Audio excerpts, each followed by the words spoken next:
Welcome to the Throwdown. This week's workout is going to be a little bit different than normal. Drum roll, please. 30-minute max calorie row immediately into 5 minutes max reps, toes to bar for cumulative score. TTT Throwdown 24!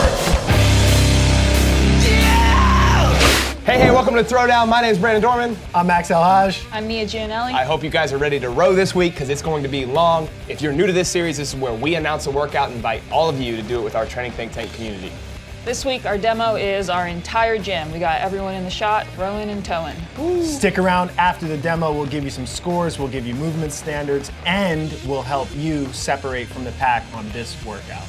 We're not going to make you watch 30 minutes of rowing because that would be quite boring. But what we did want to do during this row portion that's going to be sped up is give you some sort of a context for how to approach the workout and give you a purpose to the workout, which was really to help you better understand your abilities on the rower so that workouts like 20.5 or 19.1 or 18.1, you have a better framework for what type of a cal per hour pace you could sustain with. So let's jump into evaluating what Mia did pace-wise and then go from there. So I got 447 cals on the rower. Holding a 900 would equal 450, so I was just below that. I've done a 30-minute test before, so I had a baseline there on meters, on the meters pace, which was a 209 average. So I wanted to beat that. Just a correlation, the pace that I held this time ended up being a 206 average.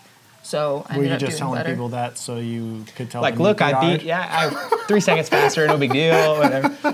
I think the big thing. Well, on that note, the entire row, I didn't realize that at the bottom it showed the meters. I was so mad and down on myself because I was not holding a 900. Like, I was so upset the whole time. And then with like 6 minutes left, I saw at the bottom the targeted 30-minute pace, and I was like, oh, yeah, I'm doing great.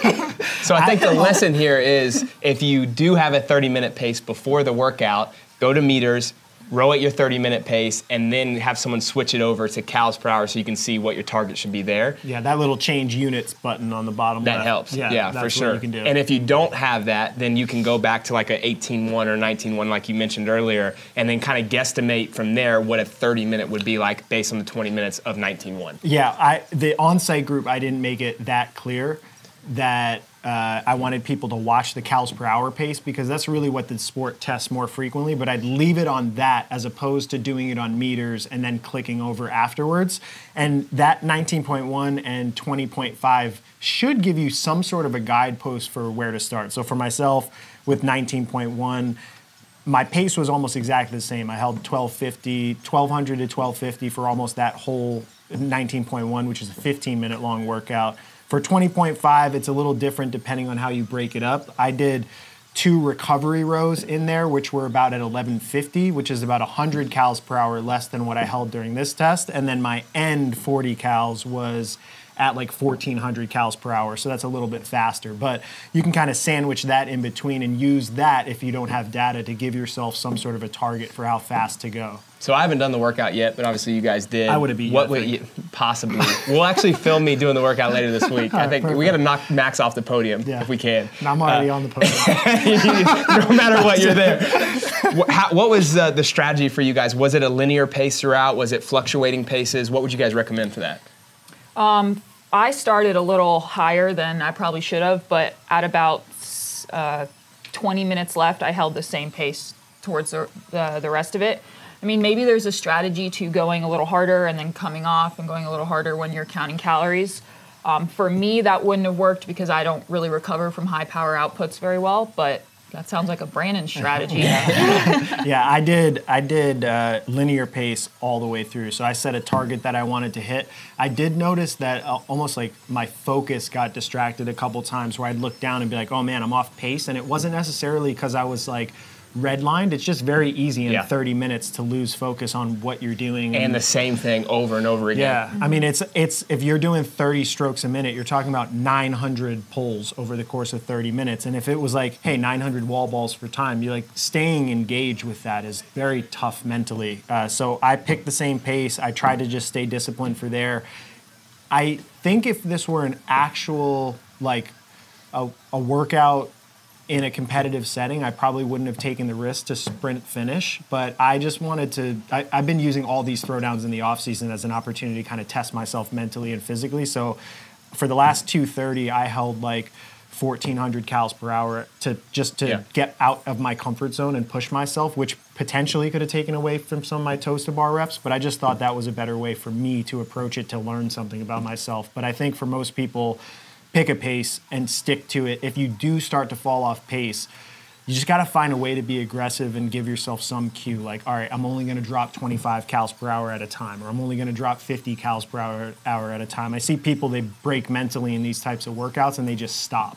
My butt's burning, so I stop pulling, or I'm going to get off the rower. That's what really is going to kill your score. Yeah, I would prefer to fluctuate. Mia, you kind of alluded to that earlier. I just kind of like having those micro goals of like, this minute I'm going to go this fast, and then I'll pull back, and then I'm going to go this fast. But I do think probably a linear pace is good for someone that's never done this before, just because it's going to be a little bit better training the first time, so you can kind of like set a standard for yourself, and then you can kind of figure out if you want to like train a 30-minute cal time or 30-minute max meters time. For those that want to set a goal beforehand, an easy way to do this is literally take the cals per hour that you want to hold and divide it by 2. And that's going to give you how many cals you'll get. So if you have a 1,200 cal per hour goal, that's going to be 600 cals in 30 minutes. If you have a 900 cal per hour goal, that's going to be 450 in the 30 minutes. Just an easy way for you to do that before you get started. And toes to bar time. So we finished the row. I feel like, you know, you got the whole crew of people here to watch. The only person that's up doing it now is Luke, and he got his big 1 rep. 15-second transition, 1 single. Yeah, Mike started at 20 seconds. Mia's on the bar, and so pretty much everyone's starting somewhere between 20 and 30 seconds. So that kind of gives you a context that you do have a little bit of time when you get off the row. You're just happy the row's over at that point. So I feel like just getting your head right for that is... How many reps did you open with? I did 5. My goal was 5 on the 20 seconds to try to get 75, but since I'm now in the demo, you'll see me fail at trying to do that. 75, that would have been a... Yeah. Where'd you pull that number from? I just set unrealistic, ambitious Okay. targets. Well, he did taper all week. He did. He took the week off so he could be on the podium this week. I saw him doing rowing and toes to bar every day this week, prepping for the workout. Hey, well, it worked. He was in the back of the building. Just every day get myself psyched up.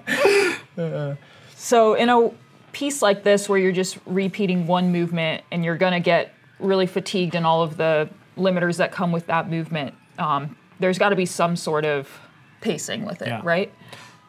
What I did is I tried to open with a big-ish set, which was 10, and then I knew I would go to 5s after that, and then I had a rule for myself that if I was going to drop off, I could only drop off by 1 rep each set. So if I wasn't doing 5s anymore, then I was doing 4s, and if I wasn't doing 4s, I was doing 3s, and that worked pretty well. I want to give people practical advice, but I want to cut you off to point out 2 things. One is Mike's a crybaby, and he's cramping, so you can see him flailing around doing What is he doing? He's trying to stretch his abs from cramping. And the other is pointing out that our cameraman, who's normally behind the scenes, is out here crushing this workout. He actually beat Mike on the toes to bar portion, so...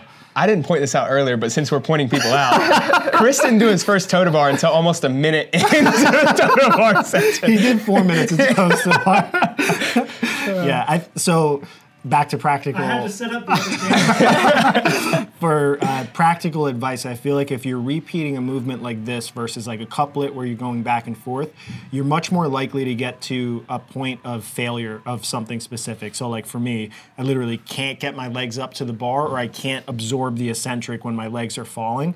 So doing small, choppy sets and really being disciplined with giving myself rest and not trying to like get out of the gate too hot with a movement like this is much more important than if it's just a go back between movements. So I think, you know, you have the benefit of seeing a lot of people doing this workout and seeing what the scores are like, and seeing that a lot of people are bunched up between, you know, 50 and 75 reps. So you can kind of break it down knowing that you're going to have about 4 minutes and 30 seconds of work, and then you can just divide in, set a target for yourself, and you can break it up and say if you wanted to do 6 reps every 30 seconds, you could do 3 every 15, or you could do doubles every 10, and you can create some sort of a model for yourself that avoids you from getting to failure.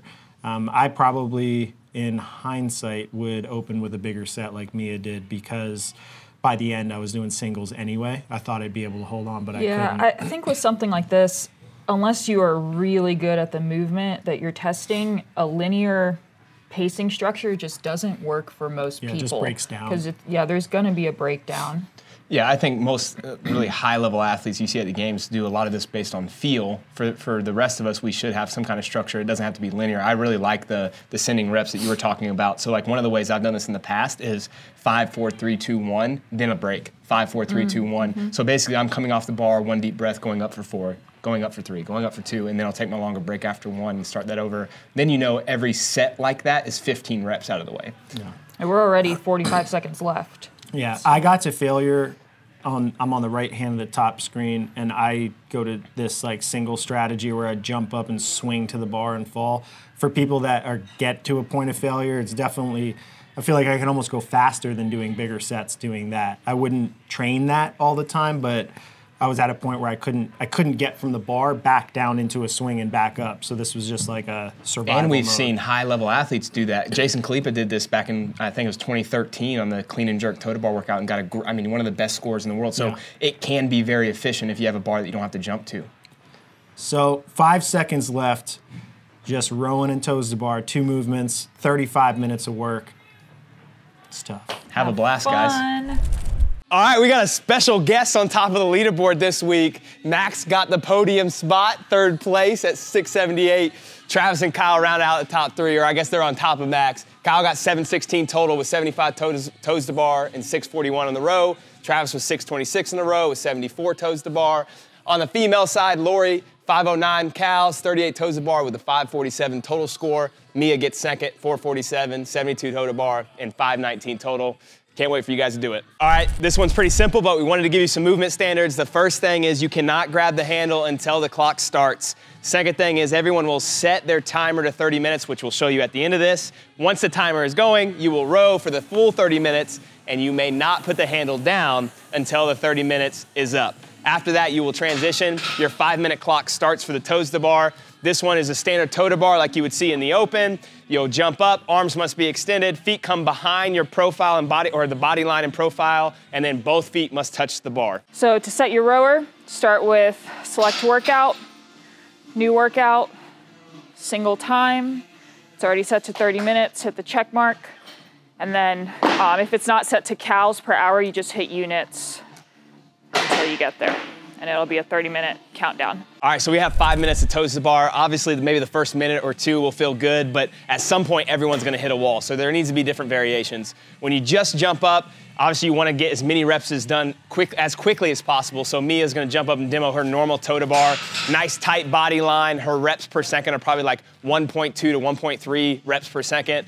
As you fatigue though, creating a longer swing, alleviating some of the tension is going to be beneficial. So you see it's a little bit smoother, more open in the back end, and then obviously she's keeping her legs a little bit softer with a softer bend. This is gonna allow you again to breathe, but the time per rep is a little bit longer, right? Maybe 1.7 or 1.8 seconds per rep, but over the course of 5 minutes, that's gonna allow you to keep going. Another option, one that I like to do when I get fatigued, and you have to have pretty good hip flexion for this, I will widen my hands out and kind of keep them relaxed, and then really punch the knee as I go up. And then once I get tired, I'll go into a longer swing.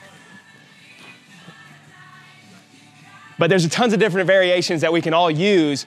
Thinking about changing your swing and changing your tempo is going to allow you to have more reps over the course of 5 minutes. So to separate yourself in a workout that's this simple, I think really what it comes down to is just executing on the strategy that you pick. So I'll start with the row. Do some preemptive work, either strategy work with your 19.1 and 20.5 pace, or go back in your training results and get your 30-minute or 2K. Then use your warm-up as an opportunity to pick a pace and really do your best to stick with that pace all the way through the 30 minutes. You're gonna have to fight fatigue in your grip, in your forearms, in your butt, the discomfort, distraction, all of that type of stuff. So I feel like really approaching an endurance type event like this, a lot of it is just about having the mentality that whatever the pace I pick is what I'm gonna execute on. So I think that's really just the summary point for what you need to do on the row. For the toes to bar, you're gonna come into it fatigued, your grip, your lats. So come up with a pacing strategy Don't expect to have a linear pace across. Expect some fall off, and the way to mitigate losing time there is to just keep your rest breaks under control. It really doesn't matter if you go to 3s, 2s, and 1s if you're resting a real short amount of time getting back on the bar. Most of this workout is going to be a mental grind, so I really like something like this where it kind of has to push you into a place that you're unfamiliar with and uncomfortable with. So definitely think about that beforehand and prepare yourself to be on the rower for 30 minutes and hang tough. If you are interested in remote coaching, you can go to trainingthinktank.com or look at our design blog. That's also at trainingthinktank.com. I don't even know what else is at trainingthinktank.com, but you can just keep going there. You can go there, keep going there every single day. Check it out. Go to our YouTube page. Project Pat, take us away. It's a wrap, you know what I'm saying? Your boy Project Pata in this thing, man. Hey, look, man. Thank y'all for watching Training Think Tank's YouTube channel. Y'all hit that motherfucking subscribe button, you know what I'm saying? So y'all go ahead, man. Thank y'all for watching the channel, you know what I'm saying? Hit that motherfucking subscribe button. Let it be known what it be known, what it be known, you know what I'm saying? Pata.